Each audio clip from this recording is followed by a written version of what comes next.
چاہوں گا قرآن جو کہتا ہے عزت کس کی ہے دنیا میں، عزت کس کے لیے ہے، ان لوگوں کو خاص مخاطب کرتا ہوں. میں مخاطب ہوں ان لوگوں سے خاص طور پر جو دنیا داروں کی جوتیوں میں عزت ڈھونڈتے ڈھونڈتے تھک گئے.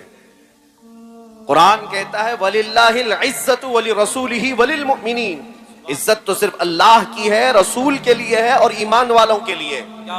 وَلَكِنَّ الْمُنَافِقِينَ لَا يَعْلَمُونَ، لیکن منافقین کو یہ بات سمجھ میں نہیں آتی.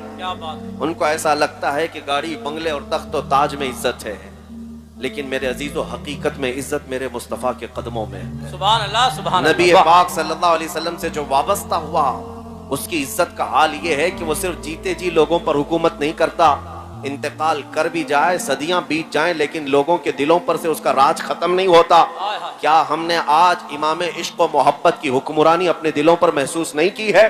100 سال گزر گئے بریلی کے امام کو انتقال کیے ہوئے، لیکن ہر مجمع میں اعلیٰ حضرت زندہ نظر آتے ہیں. کیا بات ہے، واہ واہ واہ. اس کی وجہ کیا ہے؟ وجہ یہ نہیں ہے کہ پٹھان خاندان کے ایک بڑے رئیس تھے، زمیندار تھے، نہیں. اعلیٰ حضرت ہر مجمع میں آج اس لیے زندہ ہے کہ وہ فنا فی الرسول تھے. میرے آقا کے قدموں میں انہوں نے عزت ڈھونڈی، اس لیے مولا کریم انہیں ہمیشہ کے لیے عزت سے نوازا. اے سنی مسلمانوں، آپ سے بھی میں یہ کہوں گا، آدھے تیتر آدھے بٹیر بن کر کے جو لوگ یہ سمجھتے ہیں کہ ہمیں کامیابی مل جائے گی، تم کبھی داڑیاں چلا کر ٹوپیاں چھپا کر کچھ لوگوں کی خوشامدی اور کچھ لوگوں کو راضی کرنے کی کوشش کرتے ہو. میں سیکولر بن جاؤں گا، وہ بھی مجھے اچھا کہیں گے، یہ بھی مجھے اچھا کہیں گے. تم کہیں کے نہیں رہ جاؤ، ادھر کے بھی نہیں ادھر کے بھی نہیں. یہ ظالم دنیا تمہیں کبھی بھی وفا نہیں دکھائے گی. کاش تم ایک بار میرے مصطفیٰ کریم صلی اللہ تعالیٰ علیہ وسلم کے پورے غلام ہو جاؤ، پھر دیکھو میرے آقا صلی اللہ علیہ وسلم نہ دنیا میں تنہا چھوڑتے ہیں، نہ قبر میں اور نہ حشر. کس کی ہے عزت؟ رسول پاک صلی اللہ علیہ وسلم کے قدموں میں ہے، ان کے وفاداروں کی عزت ہے. آج جن لوگوں کے متعلق آپ یہ سمجھتے ہیں کہ ارے بھیڑ تو ان کی بھی ہے، کوئی سیاست پر بیٹھا ہوا نیتا آ جائے تو وہ بھی بھیڑ جمع کر لیتا ہے. میرے عزیزو، بھیڑ کا نام عزت نہیں ہے، بھیڑ کا نام عزت نہیں ہے. ویسے مرے ہوئے جانور کو دیکھنے کے لیے کتے بھی بھیڑ لگاتے ہیں، کوے بھی بھیڑ لگاتے ہیں.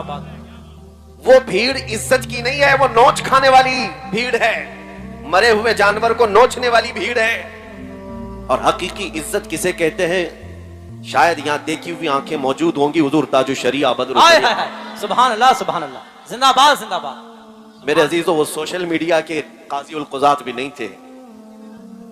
میرے عزیزو، ہاں مجھے بتایا شیش گڑھ والوں نے کہ حضور تاج الشریعہ رحمۃ اللہ تعالیٰ علیہ اس میدان میں تشریف لائے. سبحان اللہ سبحان. اور میں جب یہاں آیا ہوں تو ان کا ایک ادنا غلام بن کر کے آیا. سبحان اللہ سبحان. اور میرے پاس جو نسبت ہے زندگی بھر فخر کرنے کی، وہ انہی قدموں کی نسبت. الحمدللہ میں نے عزت دیکھی ہے بڑے بڑوں کی. اگر کوئی یہ سمجھتا ہے کہ بہت گورے ہونے کی وجہ سے لوگ عزت کرتے تھے تو یہ تمہاری خام خیالی ہے. عراق میں، ترکی میں، شام میں، مصر میں گورے لوگ کم نہیں ہیں، بہت حسین و جمیل لوگ ہیں. میں بریلی شریف میں جانتا ہوں شیخ عمر سلیم الاعظمی، امام اعظم ابو حنیفہ رحمۃ اللہ علیہ کی اولاد میں سے. وہ تقریباً 3 مہینے تک یہیں بریلی میں تھے. بڑے خوبصورت، ان کا چہرہ تو سیب کی سرخی کی طرح. لیکن ہم نے دیکھا کہ حضور تاج الشریعہ جب نماز کے لیے کبھی وہاں مصلی بچھا کر کھڑے ہوتے، وہ کافی دیر تک نماز ختم ہونے تک ٹکٹکی باندھ کر دیکھتے رہتے. کیا عراق میں اور علماء نہیں تھے؟ کیا عراق میں بڑے خوبصورت لوگ نہیں ہیں؟ انہوں نے جو خود ہم سے کہا تھا وہ بات میں آپ کے سامنے رکھتا ہوں. اور شیخ عمر سلیم الاعظمی نے کہا تھا کہ بیٹا ہم ان کو جو دیکھتے ہیں یہ ہمارے اختیار میں نہیں ہے، خود ان کا حسن ہماری اپنی طرف ہمیں کھینچتا. اور پھر انہوں نے کہا یہ حضور پاک صلی اللہ تعالیٰ علیہ وسلم کے سچے عشق کی برکت ہے جو سینہ ان کا لبالب بھرا ہوا ہے. عزت اس بات کی ہے. ابھی اگر میں ذکر کرنے لگ جاؤں تو یہاں عرس تاج الشریعہ ہی ہو جائے گا، لیکن میرا موضوع ہے حضور پاک کی محبت. میں آپ کو کہتا ہوں، مصر میں ایک ہمارے بہت بڑے استاد شیخ طاہا حبیشی صاحب انتقال فرما گئے، ابھی سادات میں سے تھے. میں انہیں ہندوستان میں ان کے ساتھ آیا تھا بریلی شریف، حضرت سے ملاقات کی. وہ نابینا ہے لیکن جامعہ ازہر کے بہت بڑے استاد.